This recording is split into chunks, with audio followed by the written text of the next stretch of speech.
Good morning students, how are you? You are welcome to CR International Online Classes। आज का आपका assignment number 2 है। Assignment number 2 जो है आप यहाँ पे नोट कर सकते हैं। असाइनमेंट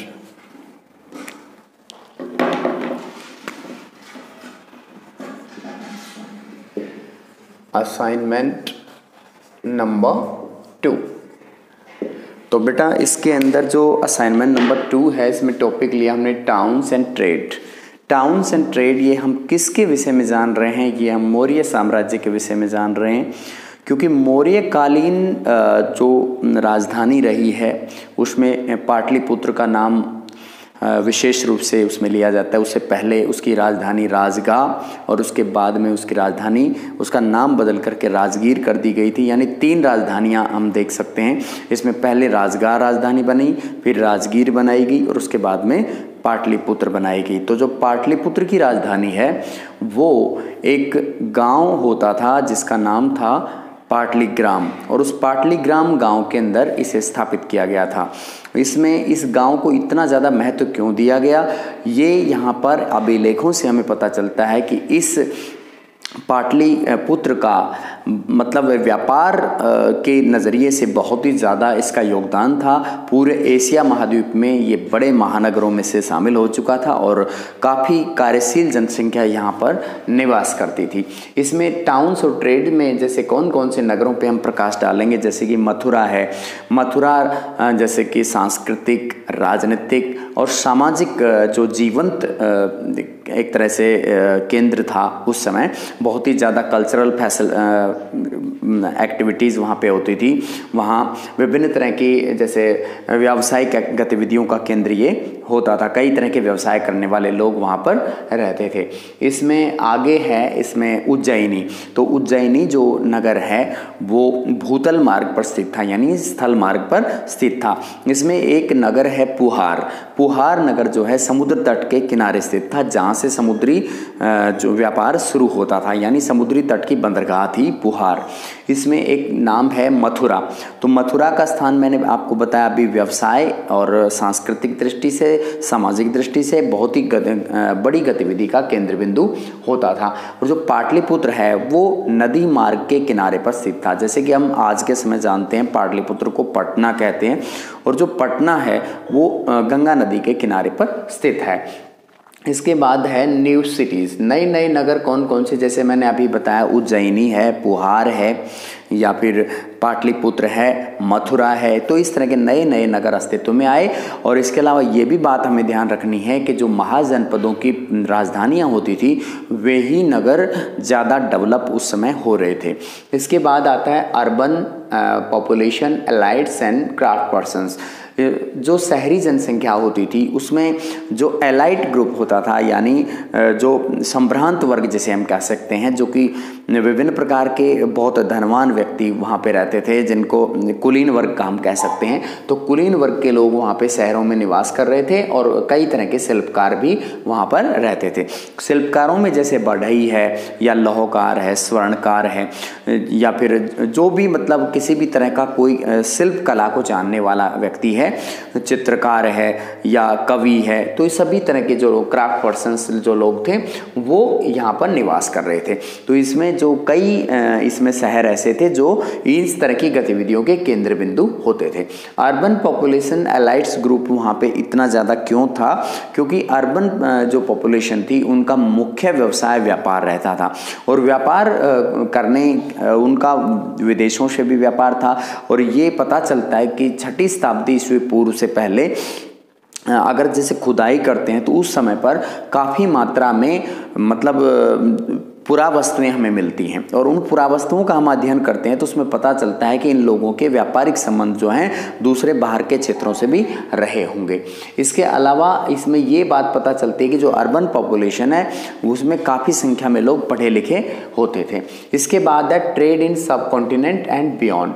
भारतीय उपमहाद्वीप में और उसके बाहर का व्यापार, भारत में इस उपमहाद्वीप के अंदर कहाँ कहाँ व्यापार होता था, इससे हम इस चीज़ से जान सकते हैं कि जैसे हमारे देश में आज के समय में गरम मसालों का व्यापार विदेशों के साथ इंडिया करता है। खासतौर पे दक्षिण भारत से काफ़ी मात्रा में गरम मसाले का व्यवहार विदेशों में होता है। तो यहाँ पर जब खुदाई की गई थी तो उस समय रोमन साम्राज्य के कुछ सोने के सिक्के यहाँ दक्षिण भारत से हमें मिले, जिसका प्रमाण मिलता है कि बेशक रोमन साम्राज्य के अधीन हमारा ये दक्षिण भारत नहीं रहा कभी भी, लेकिन फिर भी हम उसका डायरेक्टली संबंध इसमें जोड़ पाते हैं कि ये शायद उनसे व्यापारिक रूप से संबंधित था, इस वजह से उनके सिक्के हमारे यहाँ पर मिलते हैं। इसमें कुछ सिक्कों के बारे में हम देखते हैं कि जैसे विदेशों के योधेय कालीन, जैसे हरियाणा और पंजाब के अंदर योधेय शासकों का शासनकाल रहा, जो कि एक तरह से कबायली गणराज्य कहा जाता है। इसमें क्वाइंस और किंग्स के विषय में देखिए, इसमें पहली सदी ईस्वी पूर्व में सोने के सिक्के कुषाण शासकों ने चलाए थे, और इसके अलावा गुप्त शासकों ने काफ़ी समय के बाद में सोने के सिक्के चलाए, और उनके सिक्के बनाए हुए बहुत ही विशेष मतलब सुंदर भी थे, और मतलब उनका क्राइटेरिया बहुत अच्छा था। उनमें ये बात देखने लायक थी कि जो सोना है वो प्योर गोल्ड के रूप में उसमें यूज़ किया गया था। और जैसे रोमन साम्राज्य के सिक्के होते थे या फिर दूसरे देशों के ग्रीक यूनान क्षेत्रों से, तो वहाँ पर उन सिक्कों की तुलना करके, यानी उस जैसे सिक्के ही उसके जैसे समान आकार, समान वजन और उतनी ही प्योर क्वालिटी के साथ में यहाँ पर ये सिक्के बनाए गए थे। तो हिंद यूनानी शासकों ने सबसे पहले भारत के अंदर इस भारतीय उपमहाद्वीप में सोने के सिक्के मतलब सिक्के चलाए, जिनको हम क्वाइन कहते हैं, जरूरी नहीं सोने के सिक्के। भारत में जो सोने के सिक्के हैं वो पहली सदी में कुषाण शासकों ने चलाए थे, लेकिन छठी सदी ईस्वी पूर्व में ही सिक्के चलने शुरू हुए थे।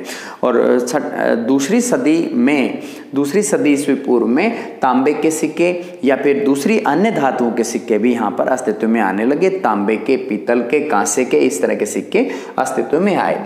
तो जो चांदी का सिक्का है वो यहाँ भी हम देख सकते हैं, चांदी के आहत सिक्के छठी शताब्दी ईस्वी पूर्व में सबसे पहले ढाले गए थे, यानी इससे पहले किसी ने भी चांदी के सिक्के नहीं बनाए थे।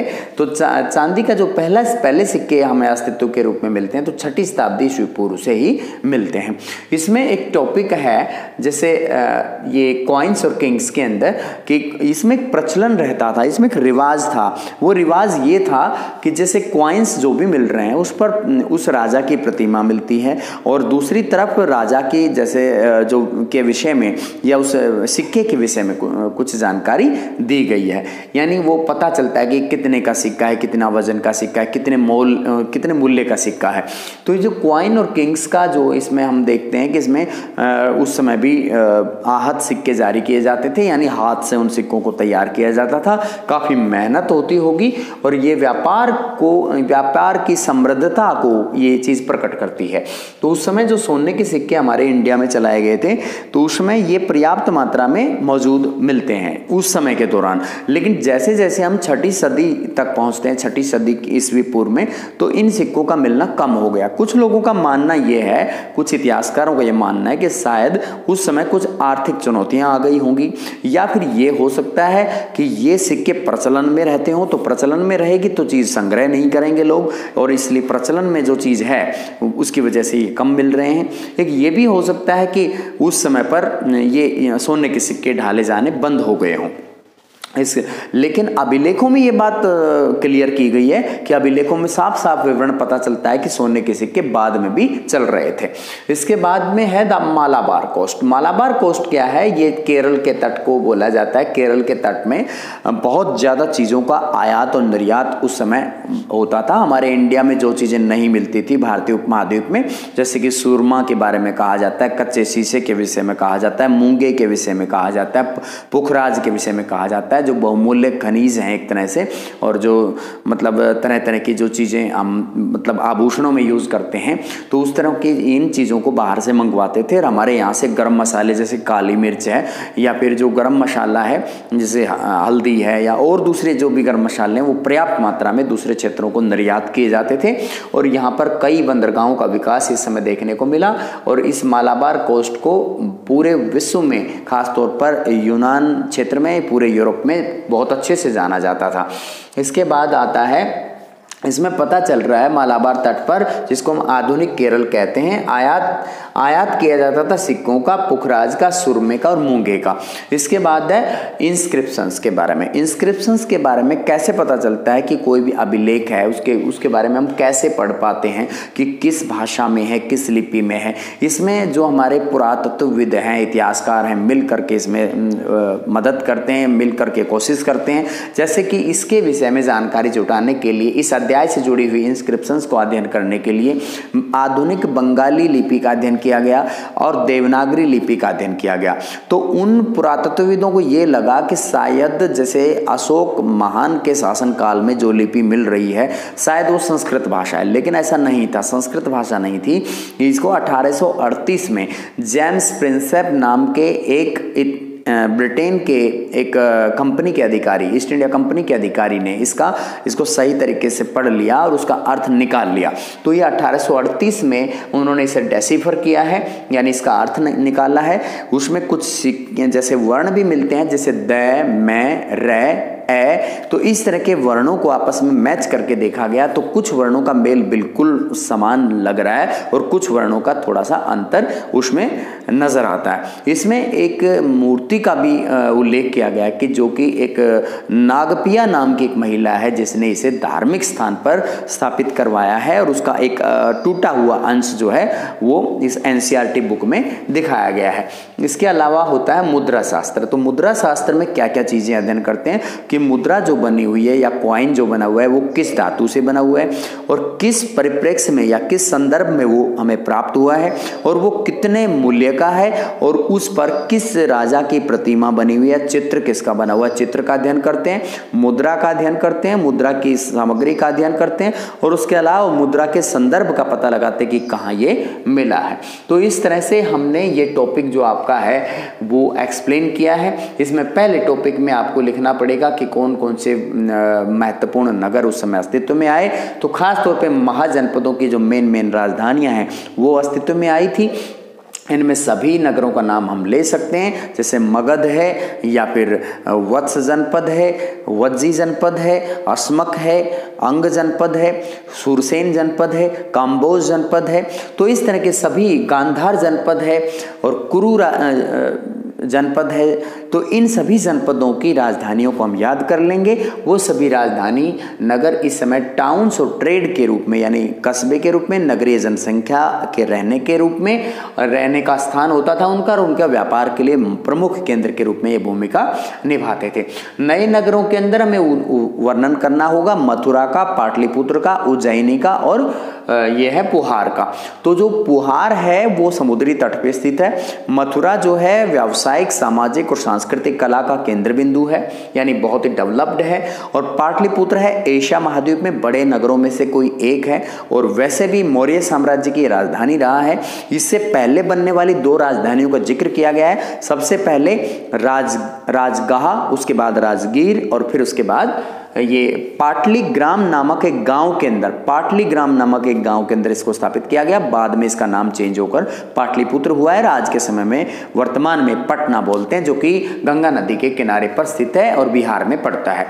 अर्बन पॉपुलेशन जो है उस समय एलाइट ग्रुप होता था, बहुत ही ज़्यादा मात्रा में यहाँ कुलीन वर्ग के लोग रहते थे और उनका व्यवसाय जो है व्यापार से जुड़ा रहता था। काफ़ी उनके पास वो धनाढ़ व्यक्ति होते थे। कुछ लोग मानते हैं कि ये अभिलेख भी लिखवाते थे।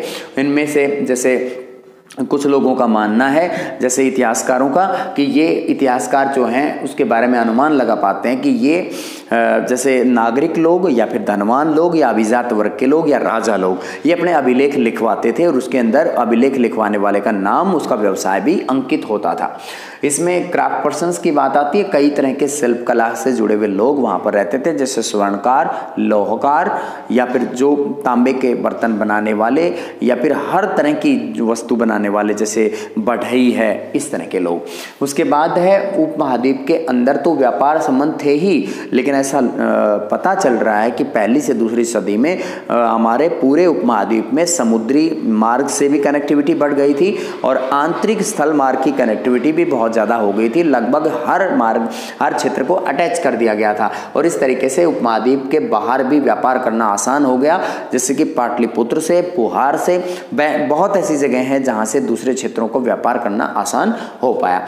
कॉइन और सिक्कों के विषय में बता रखा है, कॉइन्स एंड किंग्स के विषय में, कि विभिन्न शासकों ने अपने अपने समय पर विभिन्न प्रकार के सिक्के चलाए। जैसे प्रथम शताब्दी के दौरान कुषाण शासकों ने यहाँ पे सोने के सिक्के चलाए हैं। सबसे पहले अगर हम बात करें 6ठी सदी ईस्वी पूर्व में सबसे पहले सिक्के चलाए गए थे हिंदी यूनानी शासकों के द्वारा, उससे पहले किसी ने सिक्के नहीं चलाए। और 6ठी सदी तक सोने के सिक्कों के चलने का प्रचलन है, लेकिन उसके बाद में उसके प्रचलन जो है कम महसूस हो रहा है। और हरियाणा और पंजाब के अंदर योधेय शासकों ने तांबे के सिक्के उस समय पर चलाए थे। मालाबार तट पर पता चलता है कि कौन कौन सी व्यापारिक वस्तुओं का ये लोग निर्यात करते थे, कौन कौन सी वस्तुओं का आयात करते थे। तो मालाबार तट इस गरम मसाले के व्यापार के लिए और इन वस्तुओं के आयात के लिए सिक्के, पुखराज, सुरमा, कच्चा शीशा, मूंगे, इनको मंगवाया जाता था। इसके बाद है अभिलेखों को पढ़ने वाली बात कि अभिलेख जैसे कि अलग अलग भाषाओं में हैं। जैसे पता चलता है कि ये प्राकृत भाषा में लिखे हुए थे, ब्राह्मी और खरोष्टी लिपि में लिख रखे थे। तो इनको पढ़ने का काम किया जेम्स प्रिंसेप नाम के एक विद्वान ने, जिसने 1838 में इसका अर्थ निकाला और कुछ वर्णों को मैच करके देखा, जैसे कि बंगाली लिपि का और देवनागरी लिपि का। उन्होंने 18वीं सदी में इसका ढूंढना शुरू किया इसका अर्थ, और फिर उन्हें ये चीज़ 1838 में वो लोग कामयाब हो गए। इसमें मुद्रा शास्त्र होता है, सिक्कों का अध्ययन होता है। इसमें सिक्के किस धातु से बने हुए हैं, इसमें देखा जाता है कि सिक्कों पर चित्र किस चीज़ का बना हुआ है या सिक्कों पर किस चीज़ की लिपि में लिखा हुआ है और वहाँ किस परिप्रेक्ष्य में वो सिक्के मिले हैं। इस तरह की बातों का हम अध्ययन करते हैं। तो ये जो टॉपिक है ये आशा है कि आपको क्लियर हुआ होगा। आप एनसीईआरटी बुक से सेम ये टॉपिक आप वहाँ से पढ़ें, उसके बाद इस वीडियो की हेल्प से उसको समझने की कोशिश करें। इस पे बनने वाले प्रश्नों को आप अपनी नोटबुक में लिख लें। धन्यवाद।